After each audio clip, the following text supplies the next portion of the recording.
Hello again, Wide Friends. Today's video will be a bit quicker and lower effort than my previous, but no less important for my next maps. Starting with a strong foundation is important, and the foundation for my next map will be built by Wideworld Mapping. I'm in the process of clearing up my workspace and Discord server and getting ready for new maps, and Wideworld is the banner that it will all fly under. There are changes still in progress as I make the newly rebranded Discord server a place to share maps that you're working on, test and talk about other community maps, and collect some useful hammer and source resources along the way. I plan to keep updating the map rotation on the community server, and have recently added CTF Mine Test, and CTF The Underground War to showcase some interesting VScript, and Koth Spawn Room Hell because I love a good laugh.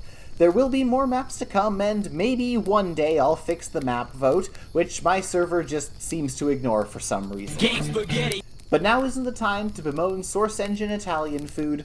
On the topic of my new maps, I have 3 ideas to pitch to you like my adoring boardroom of investors, and let you all decide which one will be sacrificed to the honorable fate of my first map.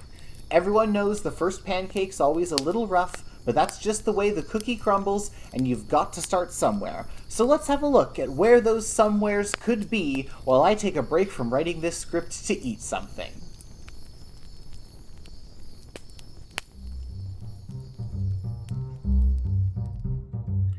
Speaking of food, this map is an homage to classic roadside diner Route 66 Americana.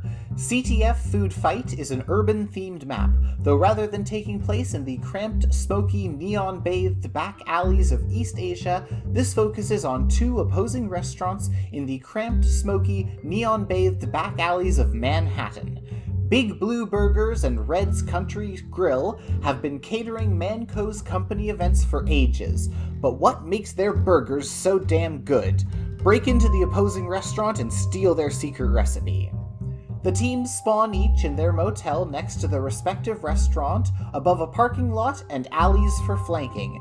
The 2 restaurants have a main entrance onto a central plaza, an entrance onto the yard outside of spawn, and a back door from the kitchen to the street. The kitchen gives access to the upper floor office with the intel, and from street level there is a subway station to get below ground and access the sewer tunnels that can lead up into the alleys. Second on the docket. I am personally a big fan of TF2's underplayed game modes, and this is my personal favorite amongst the pastimes and manpowers. Playing with verticality on the frozen, distant, icy fjords of Nunavut, Canada, CP Fjord Feud brings the medieval mode brawl to a chilly, Viking-themed raid. It is set in a recreation Viking village that the Mann brothers squabble over, but keep in mind that technology is banned because it would scare off the tourists, so get out there and kill each other with pointy sticks the way that God intended. Rather than being to the left and right of the main gates, here in Canada, the A and B points are above and below A. The attacking team begins in their longboat and progresses along one of 2 main routes, either up and along the forested, icy cliffs to the defending watchtower and point A, or down through the partially flooded ocean caves to point B, with a beachfront between them to allow easy passage between the caves and cliffs, and a quick route to get to the gate once they open and let the attackers into point C, the Longhouse gift shop. And last but not least on the docket, TF2 has a love for desert military-industrial bases, and this map draws inspiration from the most notable desert military-industrial base, Area 51, while also paying homage to retro-American UFO enthusiasm and the unfortunately unimpactful Invasion update.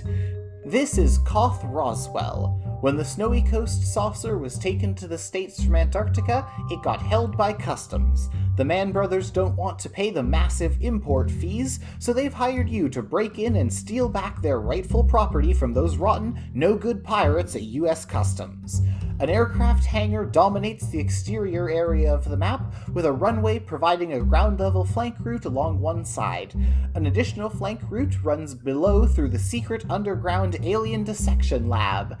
Inside the aircraft hangar is the point, perched atop the alien saucer, which is suspended in a holding field field so that it rises and lowers slowly, similar to the point on the Halloween gem Megalo.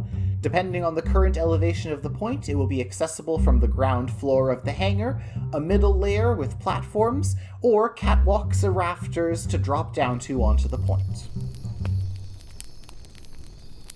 These are all your contenders. Now make your voice heard. Head to the straw poll link in the description and place your vote by Friday the 14th to decide what the first Wideworld original map will be. Keep in mind, all of these ideas are very early, and the final map may not look much like these blueprints. Development has to be flexible, though I believe a strong visual theme and lore is core to developing something cohesive and memorable, and these seeds are what I believe have the promise to grow into something that I'm interested in. The losing maps won't be eliminated or forgotten, and I may come back to them in the future, they just won't be the first. I'm excited to see what y'all think of these concepts, and to see which one makes the cut and will be the first to join Widefort on the Wideworld map.